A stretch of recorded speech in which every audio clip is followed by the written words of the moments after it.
Bueno, con la ayuda de Dios comenzamos esta segunda reflexión de caminar juntos en comunidad. Y comenzamos con una lectura de la palabra y les leo de la carta de San Pablo a los Romanos, en el capítulo 11, desde el versículo 1. Entonces digo yo, ¿es que Dios rechazó a su pueblo? De ninguna manera, porque también yo soy israelita, del linaje de Abraham, de la tribu de Benjamín. No ha rechazado Dios a su pueblo, al cual eligió de antemano. ¿Es que no sabéis lo que dice la Escritura en el episodio de Elías? ¿Cómo dirige a Dios sus quejas contra Israel? Señor, mataron a tus profetas, derribaron tus altares, y quedo yo solo y buscan mi vida. Pero, ¿qué le dice la respuesta divina? Me he reservado 7,000 varones que no doblaron la rodilla ante Baal. Así pues, también en el tiempo presente ha quedado un resto según elección gratuita. Ahora bien, si es por gracia, no es por las obras, porque entonces la gracia ya no sería gracia. Entonces, ¿qué? Lo que Israel busca no lo consiguió, mientras que los elegidos lo consiguieron. Los demás, en cambio, se endurecieron, conforme está escrito. Les dio Dios espíritu de necedad, ojos para no ver y oídos para no oír, hasta el día de hoy. Y David dice, que se le convierta la mesa en lazo, en trampa, en tropiezo y en castigo, y que se les llene de tinieblas los ojos para no ver. Doblégales las espaldas por siempre. Digo pues, ¿es que tropezaron hasta caer definitivamente? De ninguna manera, al contrario, por su caída vino la salvación a los gentiles para provocar su celo, pues si su caída es riqueza del mundo y su fracaso riqueza de los gentiles, cuánto más lo será su plenitud. Palabra de Dios. Y vemos con sorpresa cómo Dios permitió que su pueblo israelita, los judíos, se endurecieran, y dicen que se le puso un velo de incredulidad para que nosotros, que nos consideran como los gentiles, pudiéramos entrar en la salvación en Jesucristo. Es un misterio que nosotros no podremos escudriñar tanto como la mente humana quisiera, pero lo que debemos tener en cuenta siempre es que nosotros somos una iglesia judeo-cristiana y que tenemos raíces en el judaísmo, porque el mismo Jesús tomó sangre judía, la Santísima Virgen, todos los apóstoles. Tiene sentido, y eso no podemos olvidarlo. Debemos considerar a los judíos como nuestros hermanos mayores en la fe. Ahora, cuando hablamos de caminar juntos en comunidad, en estos días se oye mucho del camino sinodal, y se está hablando mucho de eso porque es lo que está sucediendo en la iglesia. Desde el Vaticano, a nivel iglesia, estamos hablando mucho de ese camino sinodal, que es caminar en comunidad, hacer iglesia, estar unidos. Ustedes saben que la iglesia tiene muchas ramas, y es su riqueza, todos los carismas que hay en la iglesia.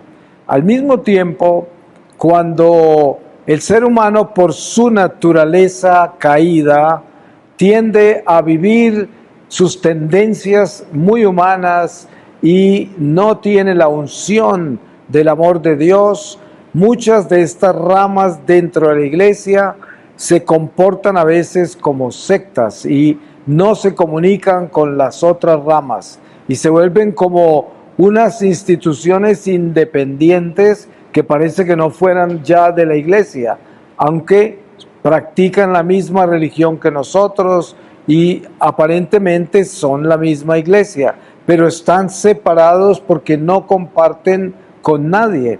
Y esto lo entendemos porque lo hemos visto y todos nosotros conocemos comunidades así en la iglesia, que son como sectarias. Pues precisamente cuando hablamos de vivir unidos en comunidad y llevar este camino sinodal, estamos hablando de buscar siempre la unión de la iglesia. Nosotros tenemos que orar por eso, porque des en cuenta que cuando se vivió toda esta revolución, por decirlo así, de Martín Lutero, Calvino y luego Enrique VIII, y nació el protestantismo, precisamente ellos que predicaban que era la nueva iglesia, que era el futuro, se convirtieron en cientos de miles de sectas. En eso se convirtieron. Nunca se unieron, nunca hubo de ellos, nunca hubo una sola iglesia, sino cientos de iglesias.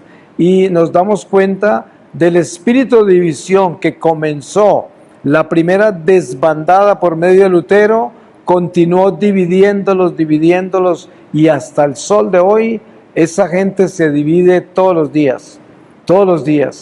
Dentro de nuestra iglesia, a pesar de la iglesia ser una sola, hay mucha división, precisamente porque es parte de nuestra naturaleza humana. Ustedes se dan cuenta, en los tiempos de Jesús, en el judaísmo había muchas tribus. En la vida pública de Jesús aparecen algunas como los saduceos, los fariseos, y se hablaba de los escribas, se hablaban de ellos que no aparecían muchos, pero son muchas más tribus, y ellos estaban muy divididos. Los saduceos no creían en la resurrección, ni creían en la existencia de ángeles, y cada uno tenía como unas creencias diferentes, y entre ellos no se entendían. Y era el mismo judaísmo de una sola iglesia. Y esto ocurre en nuestra iglesia católica hoy. Hay muchísimas ramas, pero muchas de esas ramas no están en unión con la iglesia, están como independientes, como si fueran sectas. Y esto no es saludable para la iglesia, porque por eso dentro de nuestras oraciones siempre debemos pedirle a Dios por la unidad, la unión de la iglesia. Miren que Jesús mismo, antes de su pasión, estaba orándole al Padre y le pedía: Padre, que todos seamos uno como tú y yo somos uno. Y Jesús oraba por la unidad, para que fuéramos uno. Y eso es lo que debemos tener en cuenta nosotros, porque debemos siempre abogar, interceder por la unidad de la iglesia. Y así, en esa forma, nos fortalecemos, porque el diablo siempre gana en la división. Y cuando nos divide, nos debilita y perdemos la fortaleza que debemos tener como iglesia simplemente por estar divididos. Y eso sucede en la familia, eso sucede en la parroquia, eso sucede en todas las comunidades de nuestra iglesia. Y es muy importante entender esta batalla espiritual contra el demonio y no permitir que nos divida. Es demasiado importante eso, porque ustedes se dan cuenta que han participado seguramente en comunidades de la iglesia, grupos de oración, ministerios de la parroquia, y se dan cuenta lo fácil que la gente se divide, lo fácil que comienzan las murmuraciones, que comienzan los celos, la competencia, y toda la naturaleza humana nuestra rebelde y naturaleza mala que produce el pecado original, y esto lleva a dividirnos. Y por eso es importante mantener claridad sobre lo que Dios nos pide en este momento de la iglesia, y es la unidad. Pero entonces, la forma en que nosotros vivimos esta unidad es empezando por la unidad personal, nosotros unidos con Dios. La unidad tiene que comenzar con nuestra conversión personal, porque ¿cómo puedo yo buscar unidad y pedirle a Dios por la unidad de la iglesia si yo mismo no estoy unido con Dios? como debo estar. Entonces, no estoy haciendo lo más importante.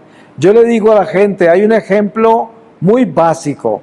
Ustedes saben cuando usted está en un avión y le comienzan a dar las instrucciones de seguridad, le hablan de las máscaras que caen de arriba en caso tal que el avión pierda su presurización y le instruyen, primero póngase la máscara a usted y una vez que esté respirando el oxígeno, póngasela a los otros. Y esto es realmente lo que nosotros debemos hacer a nivel espiritual para poder colocarle a los demás ese oxígeno de Dios. Primero tenemos que ponernos el oxígeno nosotros y respirarlo muy bien.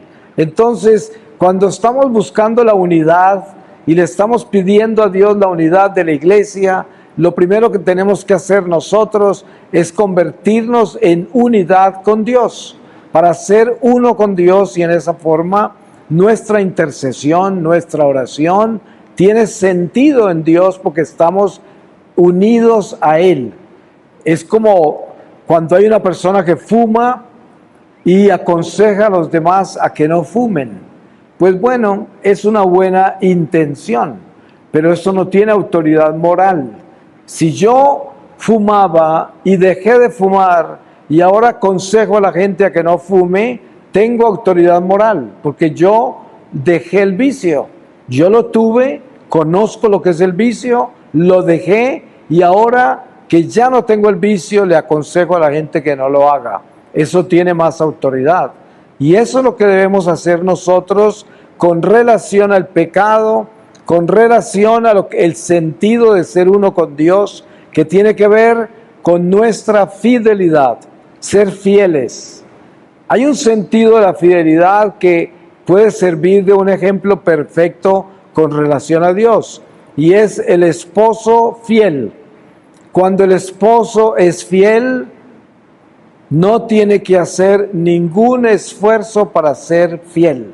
Es más, ni siquiera se da cuenta que es fiel, porque la fidelidad es algo natural en esa persona. Cuando ese esposo se va a algún lugar lejos de su familia, en su corazón está su familia, su esposa, siempre presente en todo momento, porque es una persona que es una con su familia. Pues precisamente eso es lo que necesitamos ser con Dios.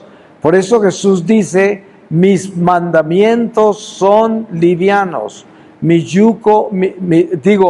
mandamientos son fáciles, mi yugo es liviano. Mucha gente piensa que los mandamientos de Dios son muy difíciles y piensan que el yugo de la vida es muy pesado. Sin embargo, Jesús nos habla todo lo contrario. ¿Pero por qué? Si yo soy fiel a Dios, así como el esposo fiel que les mencioné, yo no tengo que hacer ningún esfuerzo para serle fiel al Señor y cumplir sus mandamientos. Si verdaderamente yo lo amo, si yo lo amo, no me puede costar nada serle fiel a Dios. Y la carga que tengo que llevar en mi vida para vivir con fe y serle obediente a Dios, no puede ser tan pesada que para mí sea un embargo, sino que esa carga se vuelve liviana por la fe, por el amor. Es como el esposo, por duro que tenga que trabajar, por mucho que se tenga que sacrificar, como ama tanto a su familia, ese sacrificio, ese esfuerzo no le duele y no es algo agobiante. Por el contrario, lo hace con mucho amor, porque es por el bien de todos. Y esto es lo que debemos entender de lo que es vivir en unidad. Vivir en unidad con Dios es atreverse a sacrificarse, a doblegarse, entregar todo lo que es de uno para que se beneficien todos. Y ese es el sentido de la comunidad. Cuando leemos en los Hechos de los Apóstoles el principio de la iglesia, nos damos cuenta cómo comenzaron los apóstoles a enseñarles a todos que compartieran todo lo que tenían con los demás. Y era algo precioso y armonioso que lo lograron por mucho tiempo. Esto obviamente con el tiempo se disipó porque comenzaron a crecer las comunidades y se volvieron tan grandes que esas cosas ya no fueron posibles de hacer. Sin embargo, hoy vivimos ese tipo de compartir nuestros bienes con los demás en otro nivel, que viene en la caridad, en el compartir con el pobre, en las obras. Sin embargo, el sentido que está buscando la Iglesia hoy, el más importante de todos, que es este camino sinodal, es aprender a vivir en una iglesia que está unida, que no está dividida. Y este es un trabajo arduo, por eso la parte vital y más importante de este trabajo del camino sinodal es nuestra conversión personal. Porque la conversión personal es unión con Dios. Esa es la conversión. Hay personas que preguntan, ¿usted alguna vez ha tenido una experiencia personal con Jesús? Es un término hasta muy protestante, los evangélicos hablan así y los pentecostales. Es muy común entre ellos que hablen de una experiencia personal con Jesús.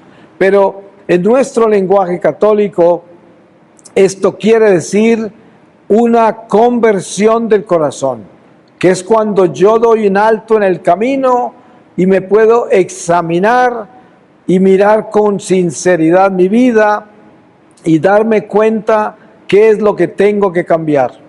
Porque todos nosotros necesitamos dar un alto en el camino y revisarnos bien y concientizarnos de todo lo que estamos haciendo, lo que hemos hecho y lo que deseamos hacer.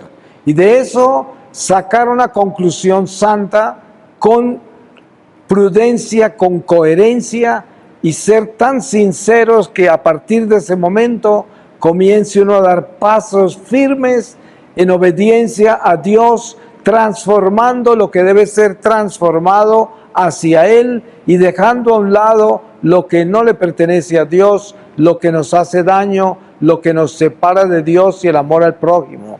Y estos son momentos muy importantes porque podríamos llamarlos un momento perfecto en nuestra vida, que es una experiencia personal con Dios, un encuentro con Él. Dios, por medio de su Santo Espíritu, es siempre muy puntual. El Espíritu Santo aparece en nuestra vida en momentos especiales y nos da esa luz, nos da ese campanazo, por decir así, y nos llama para que reaccionemos, para que nos despertemos. Es como, hay gente que me pregunta, ¿qué recomendaría usted como un buen retiro? Y yo les digo, para mí, uno de los retiros más efectivos es un funeral. Un funeral es la enseñanza más perfecta que usted pueda recibir. Porque un funeral, si usted le pone cuidado, la razón por la cual el Espíritu Santo lo lleva a usted a un funeral es porque le está diciendo muy directo a su corazón, tú eres el próximo, ¿sí? Entonces, entra la realidad en nuestra vida de que pronto estaré en ese ataúd. Ahí estaré. Y esto es un regalo extraordinario, porque es muy fácil dormirse en esta vida. Es muy fácil acomodarse a esta vida. Es muy fácil enamorarse de esta vida. Y hay grande error que eso es. Porque si nosotros nos acomodamos donde no debemos acomodarnos, nos van a desacomodar en una forma radical, en un momento dado que no nos lo esperábamos. Y por eso es muy importante no acomodarse en este mundo. Por eso es que el Evangelio es tan puntual, enseñándonos a nosotros todo sobre la vida venidera, no solo la vida presente, sino la venidera, que es la permanente.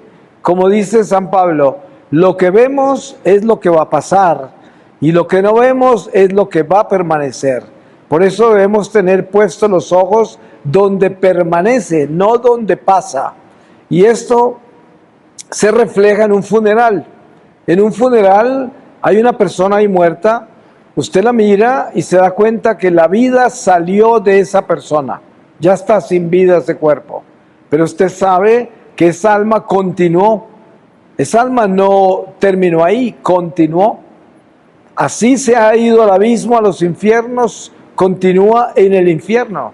Si entra en la luz, pues continúa con vida eterna, pero no termina en la tumba, esto continúa. Por eso, lo más importante de tener presente para vivir unidos en la comunidad de Dios, en la iglesia, es que somos peregrinos en tránsito por este mundo. De esa forma, nos acostumbramos a acompañarnos como quien está de viaje, como quien está en el camino de paso. Y es importante eso porque entonces nos damos cuenta lo importante que es no apegarnos ni al mundo material, ni a las criaturas, ni a nada que nos sujete a la vida temporal. Una de las penas más duras de las almas de purgatorio cuando quedan en un estado muy bajo es cuando quedan muy prendidas al mundo material porque no han aprendido a soltarlo, a dejarlo, a desprenderse de él. Y hay almas que le cuesta, pero mucho tiempo en dejar el mundo material, desde el mundo espiritual. Y esta es una tragedia. Y muy poca gente le pone cuidado a eso. Yo le digo a la gente ejemplos pequeños que les doy y que puede reflejar lo serio que es el apego al mundo material. Un ejemplo, usted llega a su casa y abre un closet donde tiene ropa y ahí tiene ropa que usted no usa, pero que es ropa que de repente le costó mucho o la quiere mucho, lo que fuera. Digo yo, si usted no usa esa ropa, atrévase a regalarla, atrévase. Y uno de pronto hace el esfuerzo y toma esa blusa, ese saco, lo que sea, que le costó tanto y que ya no usa, y lo saca con la intención de regalarlo, y en la mitad del camino lo devuelve y no es capaz, no es capaz. ¿Y qué sucede? Ese pedazo de ropa lo posee a uno, uno no posee ese pedazo lo posee a uno. Y las cosas materiales pueden ser posesiones, o sea que el mundo material nos puede poseer a nosotros. Eso sería, si usted muere así, eso es un tremendo purgatorio. Por eso es que cuando usted quiera hacer un ejercicio espiritual muy valioso, llegue a su casa y mire todo lo que tiene y pregúntese, ¿por qué tengo todo esto? ¿Sí? ¿Y qué representa todo esto en mi vida? ¿Y soy capaz de salir de esto sin ningún dolor, sin ningún problema y dejar tan solo lo que necesito, lo que utilizo? ¿Soy capaz de hacer eso? Esa es una buena pregunta, porque en ese momento usted puede decir, si yo me muero en este instante, ¿a dónde quedo prendido? La palabra dice, allí donde está tu tesoro, ahí está tu corazón. ¿Se imaginan uno morirse y quedar pegado de una estatua en la casa? Porque era lo que más quería. Y para desprenderse de ahí le toca sufrir quién sabe cuánto para que suelte esa estatua o esa ropa o ese dinero o esa persona o quién sabe qué apegos tendrá. Y por eso es tan importante caminar con una comunidad espiritual, entendiendo que somos peregrinos, que tenemos que aprender a dar pasos eternos, no pasos temporales. Porque si estamos dando pasos eternos, todo lo que estamos haciendo es un crecimiento espiritual hacia la vida que viene. Entonces, no nos dejamos dominar por el mundo temporal, no nos dejamos poseer por las cosas materiales, no poseemos ni nos dejamos poseer por criaturas humanas. y todo lo vivimos en el amor de Dios, lo cual nos convierte en buenos administradores, porque lo que debemos hacer nosotros en este mundo temporal es aprender a ser buenos administradores. Eso es lo que el Señor quiere, que nosotros nos demos cuenta que todo esto del mundo material, que de una forma u otra Dios nos confía, que no es nuestro, que es temporal, sin importar cuánto cree uno que uno sudó para conseguir eso. No, porque si Dios no lo permite, nunca lo va a conseguir por mucho que sude. No es el sudor el que se lo da, es la gracia de Dios. Hay gente que suda como locos y no tienen nada, y hay otros que sudan poco y tienen mucho. O sea, no tiene que ver con el sudor, sino que tiene que ver con la gracia de Dios. Todo es gracia, aunque no lo apreciemos, aunque no nos demos cuenta. Pero este mundo temporal es una herramienta de salvación o de perdición, porque en esta vida o nos purificamos o nos corrompemos. No hay otra vía. Las relaciones humanas, la relación con el dinero, la relación con el trabajo, con todo lo que hacemos, nos purifica o nos corrompe, porque lo llevamos por el lado del bien o lo llevamos por el lado del mal. Y debemos ser vigilantes para darnos cuenta qué estamos haciendo con nuestra vida y si nuestra vida verdaderamente nos purifica. Cuando caminamos con Dios, no importa lo que nos toca hacer, nada nos corrompe, así nos cueste mucho sacrificio hacer algunas veces algunas cosas. Sin embargo, por grande que sea el sacrificio, el esfuerzo, la mortificación, lo que tengamos que hacer, nunca nos corrompe. Ustedes se han visto que hay gente en un hospital enferma y maldice, está siempre protestando contra las enfermeras, contra los médicos, contra el sistema, contra todo el mundo, y es un enfermo que está siempre corrompiéndose en todo momento. Y de repente ve usted un enfermo en el hospital que es la paz total, viviendo dolores horribles, conectado a 50 aparatos, y esa persona solo respira esperanza, amor, amabilidad, se siente paz al lado de ese enfermo, porque ese enfermo se está purificando, se está santificando. Y así hay gente, usted ve gente por ahí que parece que tuvieran una cara de limón, ¿no?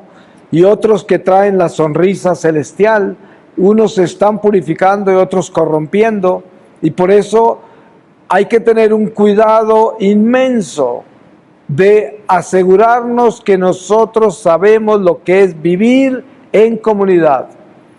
Y vivir en comunidad es estar conscientes del otro, estar conscientes de que mi sonrisa o mi mala cara afecta al otro. Eso es importante tenerlo claro, que todo lo mío afecta a los demás y que yo tengo que cuidar de los demás. El hecho de que yo tenga un día malo, no se lo voy a compartir a todos los demás. Es como cuando alguien tiene un sueño bien horrible, a mí vienen a tratar de contármelo, yo le digo, es suficiente con que tú lo hayas tenido. ¿Por qué me lo vas a pasar a mí? Guárdatelo y pide al Señor que te ayude a olvidarte de esa pesadilla, pero no lo compartas, ¿no? Porque no hay por qué compartir esas cosas. Y así es. Jesús dijo, toma tu cruz y sígueme. Él no dijo, toma tu cruz, repártela con todos y sígueme. Eso no dijo. Y esto hay que tenerlo claro.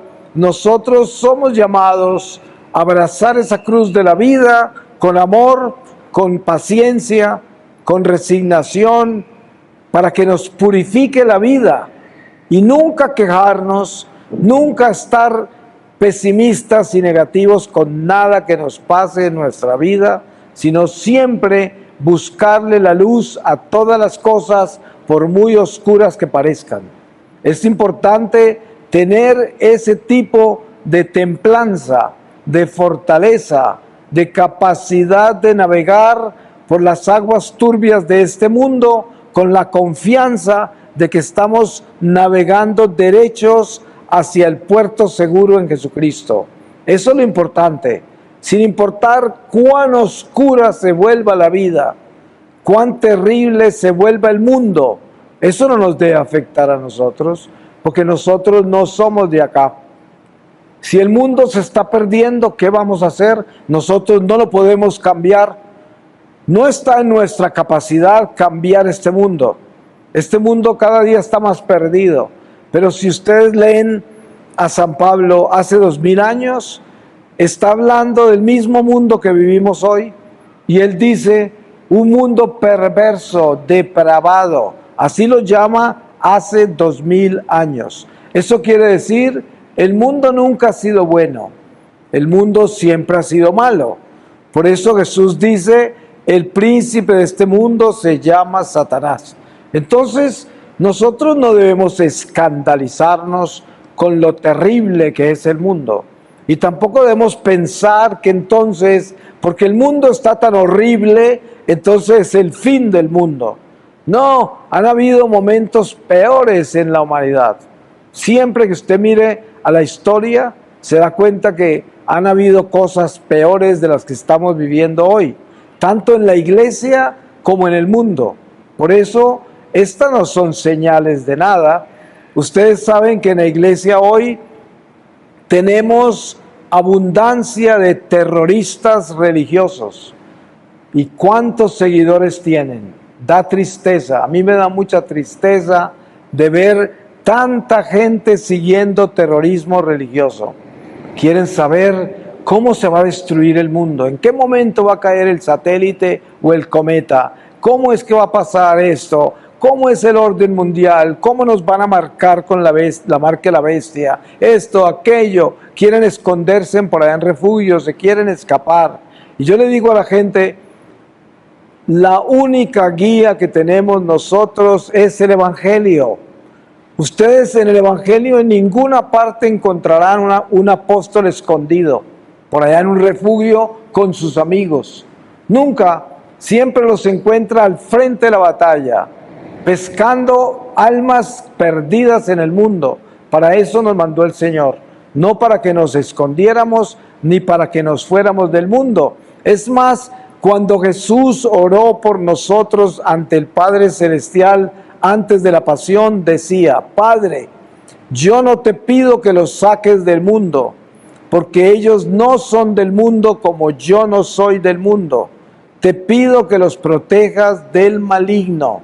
Pero se dan cuenta que él dijo, yo no te pido que los saques del mundo.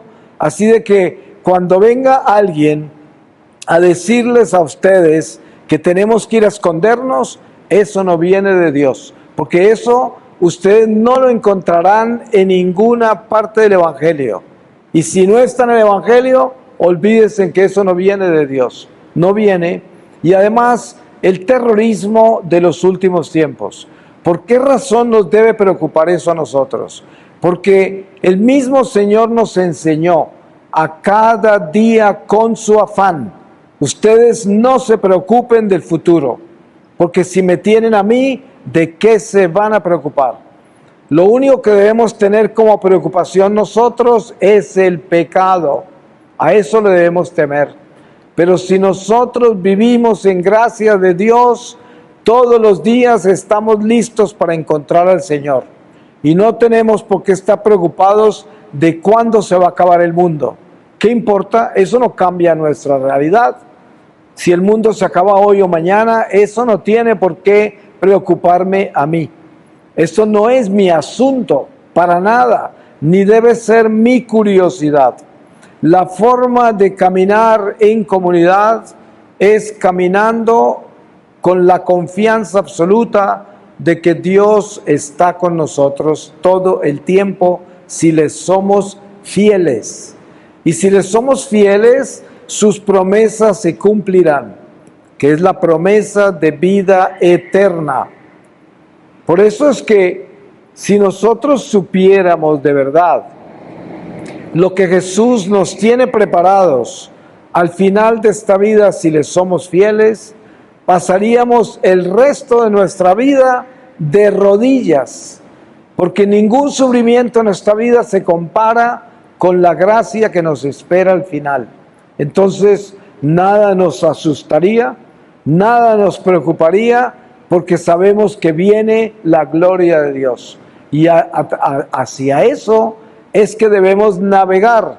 Por eso caminar en un camino sinodal de comunidad es caminar con fe, caminar con esperanza y decir: yo creo en la vida eterna, yo creo en la resurrección, yo sé que al final de esta vida yo no me quedo muerto, sino que me voy a transformar.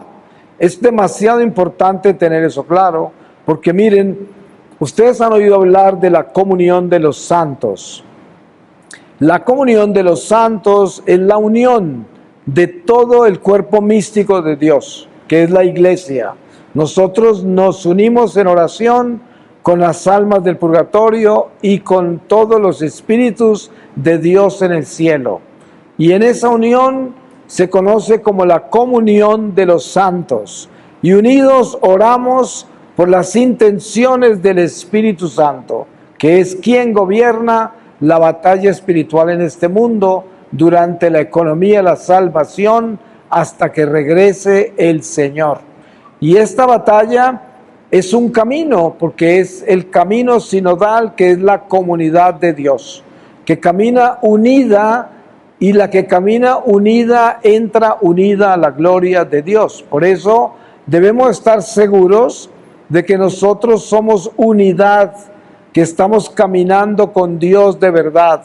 Y en esa forma nuestro corazón siempre palpita en unísono con el corazón de Jesús y el corazón de María, porque somos iglesia, somos una unidad y estamos siempre pendientes los unos de los otros. Cuando usted quiera mirar cuánto ha crecido espiritualmente, atrévase a mirar al prójimo y sentir en su corazón cuánto le duele el prójimo. A ver si le duele. Es que, por ejemplo, aquí estamos en este templo. Muchos de nosotros no nos conocíamos antes, no nos habíamos visto y a lo mejor ni nos volvemos a ver en este mundo. Pero la pregunta es: ¿toda esta gente que está acá me importa a mí? ¿Realmente me importa que se salven todos ustedes? ¿Es esto, está claro en mi corazón? Cuando yo le doy un instante al amor de Dios en mi vida y pienso en todos los que están acá y digo: ¿será que sinceramente a mí me importa que todos los que estamos acá nos salvemos? Y me importa pensar que todos los que estamos acá nos podamos encontrar en la ciudad de luz un día. ¿Será que eso lo tengo en mi corazón? ¿Será que ese es mi deseo? ¿Será que esa es mi intención? ¿Será que yo soy comunidad hasta el punto de que quiero estar con todos en el cielo? Porque el verdadero sentido sinodal, el camino sinodal, es caminar con una iglesia que va hacia el triunfo, que va hacia el cielo.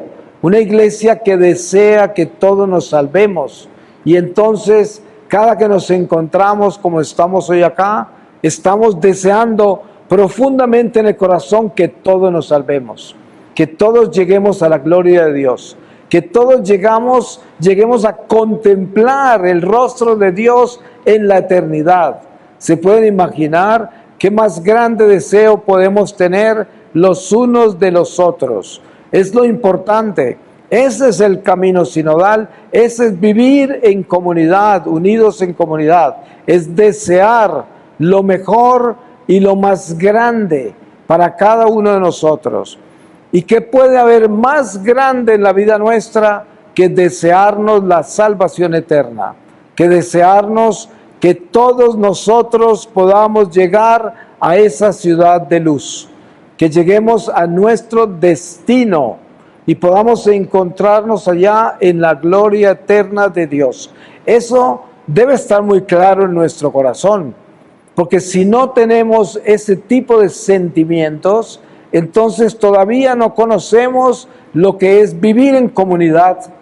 Todavía no conocemos lo que es el camino del amor de Dios hacia la victoria. No lo conocemos.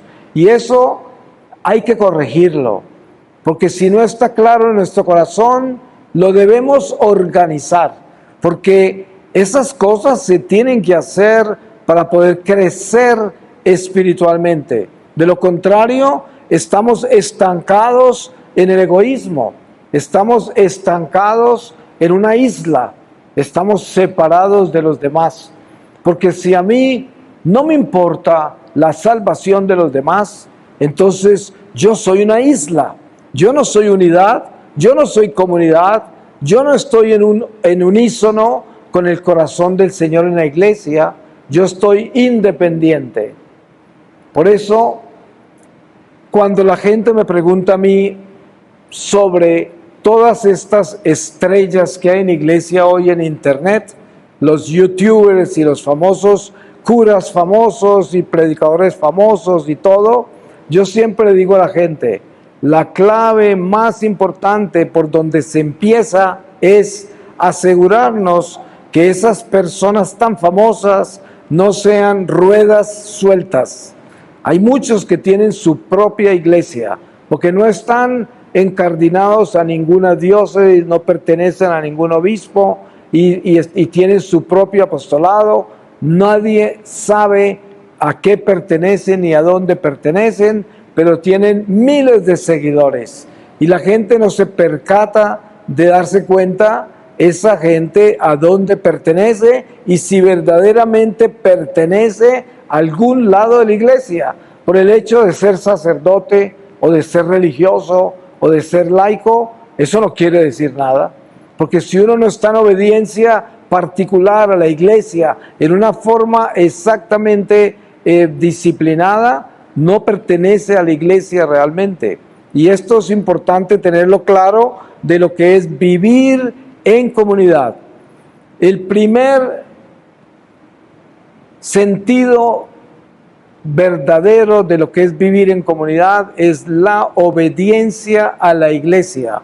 Es el primer sentido. Si no tenemos eso claro, no estamos en unidad, porque solo se puede ser unidad en la iglesia. De ninguna otra forma se podrá llamar unidad. La prueba está que cuando un exorcista trata de liberar un poseso, solamente lo puede liberar por medio de la iglesia. Y tiene que ser un exorcista que el obispo nombró. No puede ser cualquier cura por ahí, sino el exorcista oficial de la diócesis es el que tiene la autoridad para ordenarle a los demonios que dejen libre a esa criatura. Y es autoridad eclesiástica que viene a través de la jerarquía de la iglesia en obediencia. Por eso, cuando usted tiene su parroquia, entonces el sagrario de la parroquia es su casa espiritual. Cuando usted esté orando en su casa, asegúrese de colocar todas sus oraciones a los pies del sagrario de su parroquia. El día que usted muera, si el sagrario de su parroquia era su casa espiritual, el día que usted muera, su alma se viene directamente al sagrario de su parroquia, porque ahí es donde siempre colocó usted todas sus cosas de esta vida, y ahí llega. Hay muchas almas que al salir del cuerpo quedan confundidas y perdidas, porque no tienen casa espiritual.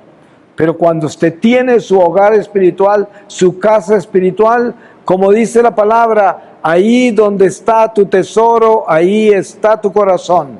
¿A dónde se va el corazón de la persona que se muere? Se va ahí donde está su tesoro. Qué bueno que el tesoro esté ahí en el sagrario. Ahí es donde debe estar, porque entonces para allá se va el alma. ¿Se pueden imaginar algo más bello que eso?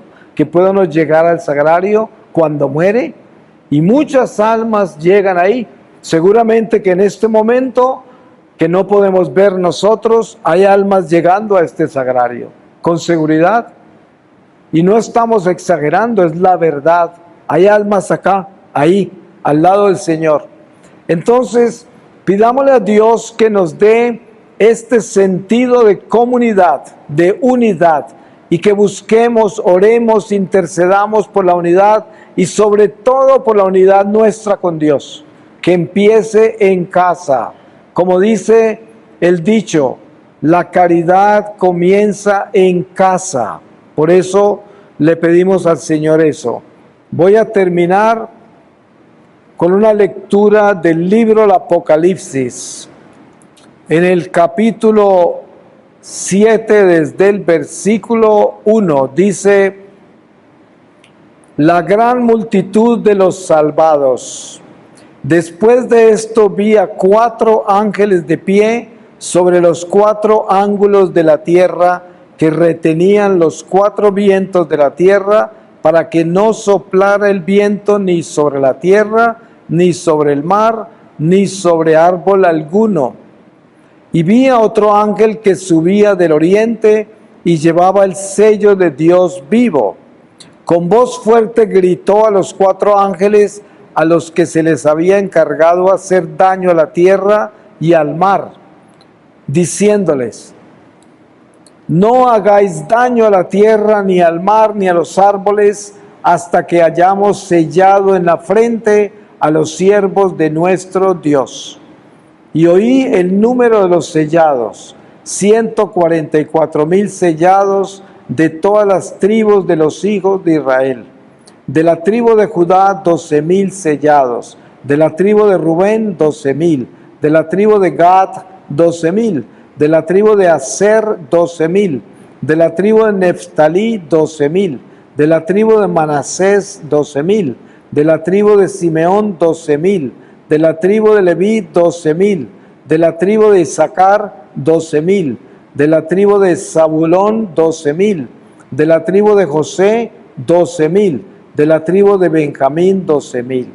Después de esto, en la visión, apareció una gran multitud que nadie podía contar, de todas las naciones, tribus, pueblos y lenguas, de pie ante el trono y ante el Cordero, vestidos con túnicas blancas y con palmas en las manos, que gritaban con fuerte voz: la salvación viene de nuestro Dios, que se sienta sobre el trono y del Cordero. Palabra de Dios. Pues qué lindo es leer nuestro futuro, realmente.